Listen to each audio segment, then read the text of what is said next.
자, 이 시각 데스킹 세 번째입니다. 여야 정치권의 긴장감도 최고조에 달하고 있습니다. 우선 오늘 오전 나온 야권의 목소리부터 한번 들어보고 가겠습니다. 박근혜 대통령을 포함한 극우 보수 세력들이 벌써부터 탄핵 심판이 인용될 것을 대비하여 집단적 불복을 선동하고 있다는 점이 범죄 판정을 승복하면서 국민 통합 개혁의 길로 가야지 분열해서 국가가 퇴행하는 그런 불행한 길로 가서는 안 된다는 것을 아스팔트 피바다는 섬뜩한 용어를 쓰면서 국민들을 선동하고 분열시키는 지도자나 사람들이 있다면 마땅히 지탄을 받아야 하고. 예, 어제 먼저 예고를 해드렸었는데요. 오늘은 국회 탄핵 소추위원인 국민의당 김관영 의원 오셨습니다. 안녕하십니까? 네, 안녕하세요. 김 의원님, 소추위원 맡으셨었는데 이제 탄핵 선고까지, 헌재 결정까지 18시간 정도 남았습니다. 소회부터 한번 여쭤봐도 될까요? 꼭 수험생으로서 시험 보고 나서 결과를 기다리는 그런 마음인 것 같습니다. 상당히 긴장되고요. 20번의 제가 재판을 참여하면서 탄핵이 꼭 인용이 되어서 손상된 헌법 질서가 좀 회복되고 법 앞에 모든 사람이 평등하고 국민이 주인이라는 것이 좀 다시 한번 확인되는 기회가 됐으면 좋겠다는 그런 바람입니다. 예, 알겠습니다. 몇 대면 예상하십니까? 저는 개인적으로 저의 기대라기보다는 좀 더 객관적으로 제가 판단을 해보면 저는 8대 0으로 나오지 않을까 저는 싶습니다. 객관적으로요? 네. 박근혜 대통령 입장에서는 0대 8로 탄핵 기각되기를 원할 것 같은데요. 네, 아무튼 간에 최석호 기자. 지금 헌재 재판관들의 면면도 굉장히 좀 관심을 받고 있는데, 최 기자 취재한 게 있죠? 그렇습니다. 지금 관전 포인트가 하나 더 있습니다. 서기석 재판관과 안창호 재판관인데요. 두 분 다 보수 성향입니다. 하지만 서기석 재판관 같은 경우에는 문재인 전 대표의 경남고등학교 동문이고요. 안창호 재판관 같은 경우에는 친형인 안성호 교수가 지금 문재인 전 캠프 쪽에서 핵심 브레인을 맡고 있습니다. 그래서 재판 결과에 영향을 미치지는 않을까, 이런 뭐라 그래야 될까요? 좀 우려 이런 게 나오는데, 안성호 교수하고 제가 직접 통화를 한번 해봤습니다. 동생은 동생으로서 나라를 위해서 판단하고, 저는 30여 년 동안 지방 분권 이쪽을 공부해온 사람인데, 동생이 제가 얘기한다고 그래서 바뀌겠어요? 그 나라를 위해서 이것이 귀하게 쓰일 수 있으면 좋겠다. 그런 의미로 제가 또 오랜 동안에 인연도 있고 그래서 그렇게 한 건데, 그걸 더 이상 무슨 얘기를 합니까? 동생의 재판 결과에는 아무런 상관이 없을 거라 그러는데, 그냥 정치인이시잖아요. 네. 어떻게 보십니까? 문 전 대표의 영입 어떻게 보세요? 저는 크게 영향을 안 줄 거라고 생각합니다. 네, 그리고 형은 형이고 동생은 동생이다. 문재인 전 대표의 이런 분을 영입했다는 그거에 대해서는 당이 지금은 다르신데, 그거 어떻게 좀 해석을 할 수 있을까요?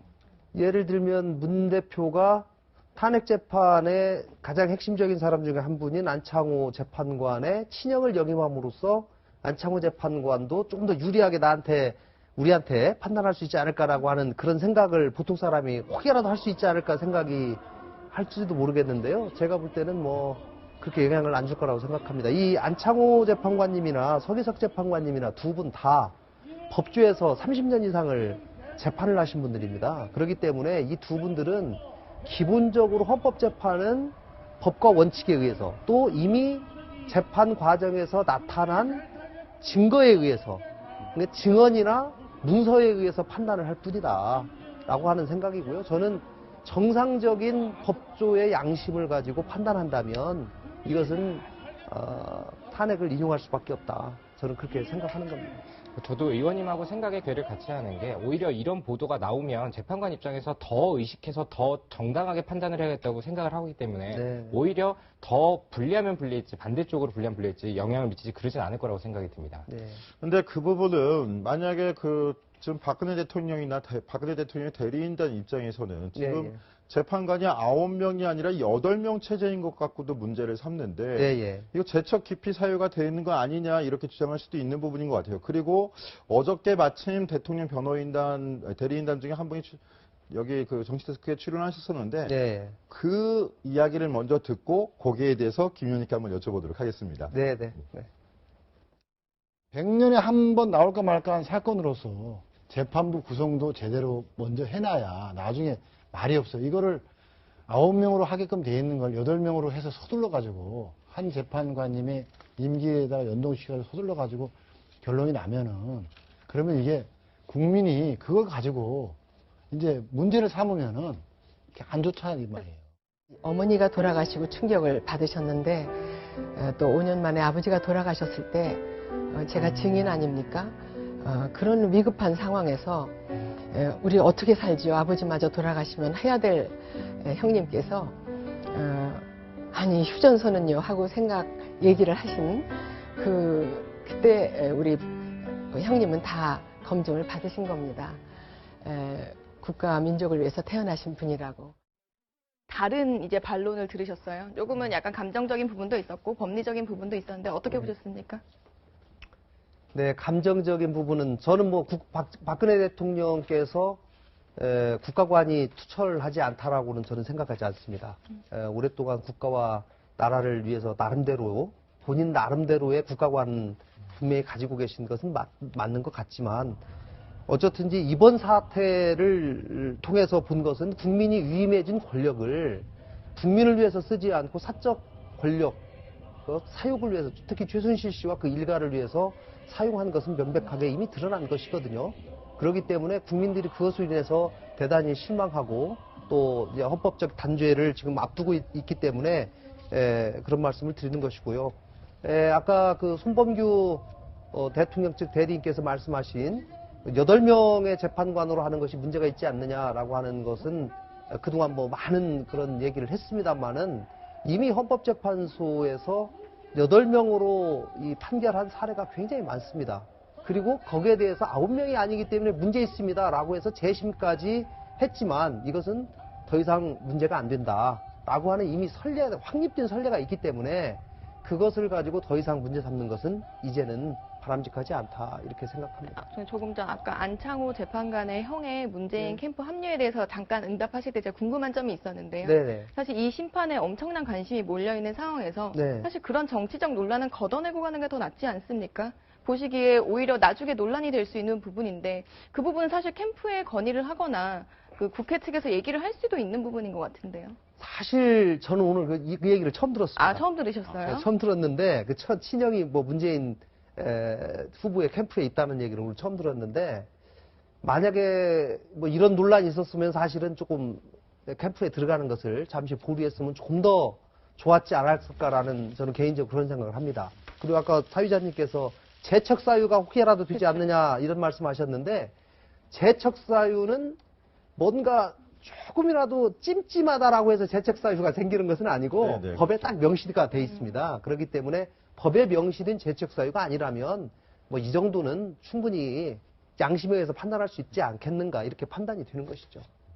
네, 근데 지금 의원님께서는 이제 인용을 자신하시는 느낌이 들어서 네. 그러면 질문을 이렇게 근데 인용이 되면 네. 기각이 되든 인용이 되면 사실상 이제 나라가 굉장히 혼란스럽어지지 않겠습니까? 네. 근데 제가 어제도 그렇고 오전도 그렇고 오늘 이제 그 집회를 좀 나가봤더니 이 보수 쪽의 집회 분위기가 상당히 결연합니다. 의지도 네. 상당하고요. 네. 그래서 근데 이제 선거후에는 소추 의원으로서보다는 또 이제 국회의원으로서 네. 이 역할을 해주셔야 될 부분이 있는 것 같은데 네. 통합에 대해서는 어떤 계획과 보관을 갖고 계신지 여쭙고 싶습니다. 그것이 사실은 가장 중요한 문제라고 생각합니다. 인용이 되건 기각이 되든지 간에 결정이 난 다음에 어떻게 국민들을 하나로 묶어낼 것인가. 이것에 특별한 묘수는 없지만 일단 정치권이 먼저 단합하고 또 국가적 위기를 같이 지혜를 모아서 극복해나고자 하는 그런 모습을 보여준다고 생각합니다. 그래서 저희들이 저희 당은 오늘 그 4당 원내대표 회담을 내일 결정이 난 다음에 오후에라도 4당 원내대표 회담을 해서 국회를 어떻게 안정적으로 운영해 나가고 국회에서 국가의 주요 현안을 어떻게 점검할 것인지를 의논을 해 나가자 이렇게 솔직히 제안을 했습니다만은 또 새누리당이 내일 만약에 인용이 돼 버리면은 또 뭐 굉장히 큰 충격에 빠질 가능성이 있기 때문에 그 원내대표 회담을 다 가능하면 다음 주 월요일로 좀 옮겼으면 좋겠다 이런 제안을 해와서 뭐 또 새누리당 입장에서 한번 생각을 해보니까 그럴 수도 있겠다 싶어서 이 사당 원내대표를 월요일날 지금 국정을 위해서 그렇게 노력들 하시는데 가장 지금 걱정되는 부분이 사드나 이런 부분에 동북아를 둘러싼 안보 문제거든요. 네네. 그런 부분에 대해서 정치권은 어떤 좀 결단을 내리셔야 된다고 생각하십니까?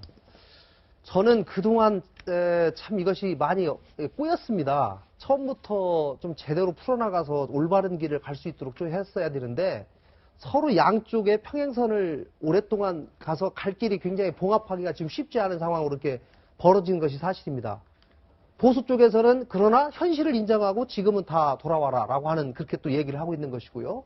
또 사드 배치에 반대하시는 분들은 애초부터 잘못됐기 때문에 이거는 처음부터 바로잡아야 된다 이렇게 생각을 하고 있는데 어쨌든지 이거는 정치권이 다시 모여서 좀 머리를 맞대고 근본적으로 깊이 있는 대화를 해나가야 된다고 생각합니다. 그리고 국회에서 사드 배치에 대해서 동의를 해주는 절차가 있을 때 국민들도 힘을 받고 이 사드 배치 결정이 더 크게 정당성을 갖는다고 저는 생각합니다. 그거는 어디까지 정당별로 좀 입장이 다른 것 같은데 무엇보다도 국민의 생명과 직결되는 문제이기 때문에 정치권도 좀 더 그 동의를 구해주신 노력을 보여주시면 감사하겠습니다. 60초 후에